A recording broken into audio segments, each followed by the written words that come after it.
ఇంకేమని వచ్చింది? నాలో ఉన్న దురాత్మశక్తులన్నీ బయటకు వెళ్ళిపోయినట్టు అనిపించిందండి. ఒళ్ళంతా కాలిపోయి మనకు వచ్చేసినట్టు అనిపించిందండి. దేవుడి శక్తి నాకు తాకినట్టు చాలా సంతోషంగా అనిపించింది. హల్లెలూయా. దేవుడి శక్తి తాకినట్లు అప్పుడు దేవుడు ఒళ్ళంతా మంటలు వచ్చేసి దేవుడి శక్తి నా మీద పడటం నాలో అంతా చీకటి వెళ్ళిపోతున్నట్టు అనిపించిందండి. హల్లెలూయా. బయటికి పోతుందండి. హల్లెలూయా. నాకు కూడా అభిషేకం వచ్చిందండి.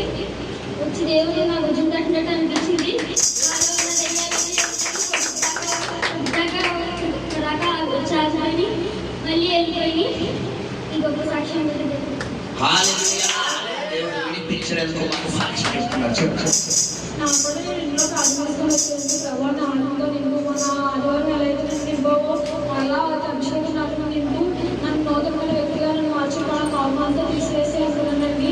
అభిషేకం పొందుతున్నప్పుడు నాకు మొత్తం వాళ్ళంతా ఫ్రీగా అనిపించిందండి. ఈ సాక్ష్యం అభిషేకము పొందుకున్న శరీరం అంతా ఫ్రీ అయిపోయిందట.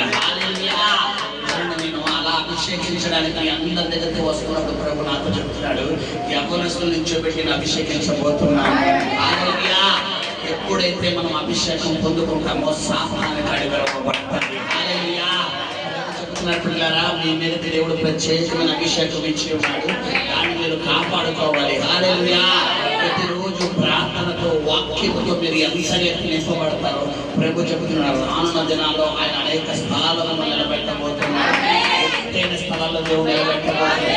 అనేక వందల వేల మధ్య ముందు ప్రభు మేము వాడుకోబోతున్నారు. గొప్ప గొప్ప వ్యక్తుల ముందు మిమ్మల్ని దేవుడు నిలబెట్టబోతున్నారు. స్తోత్రం. యేసు నామములో ఇప్పుడే నలుగురి మీద మరొకసారి అభిషేకం బలముగా దిగి వచ్చున్నారు. ఈ మహిమ తాకులుగా యేసు నామములో మీ కృప తాకులుగా, మీ మహిమ తాకులుగా వీళ్ళని దీవించండి, ఆశీర్వదించండి. యేసు నామములో ప్రార్థిస్తున్నాము తండ్రి. ఆమేన్.